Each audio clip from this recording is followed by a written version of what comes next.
അസ്സല്ലാഹ് ജല്ലല്ലാഹ് എന്ന അള്ളാഹുവിൻ്റെ വിശേഷണം പറയുമ്പോൾ അതിനോട് യോജിച്ച ഏറ്റവും നല്ലൊരു വിറുദ് ബഹുമാനപ്പെട്ട ഇമാം നവവി റളിയല്ലാഹു അൻഹു അൽ അദ്കാറിൽ കൊണ്ടുവന്നിട്ടുണ്ട്.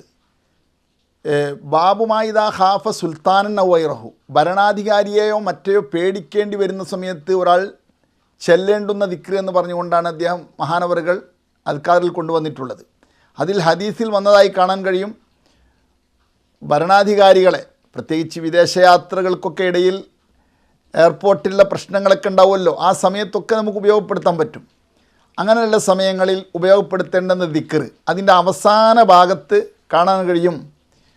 ലാ ഇലാഹ ഇല്ല അന്ത അസ്സ ജാറുക വ ജല്ല സനാഉക. നമ്മൾ അസ്സല്ലാഹ് ജല്ലല്ലാഹ് എന്ന കണ്ടൻറ്റ് ഉൾപ്പെട്ടുകൊണ്ടുള്ള ദിക്റുകൾക്ക് വലിയ പ്രാമുഖ്യമുണ്ട് എന്ന് മനസ്സിലാക്കി തരാൻ വേണ്ടി കൂടെയാണ് ഈ ദിക്റിനെ നമ്മൾ പരിചയപ്പെടുത്തുക, ഉപയോഗപ്പെടുത്തുക.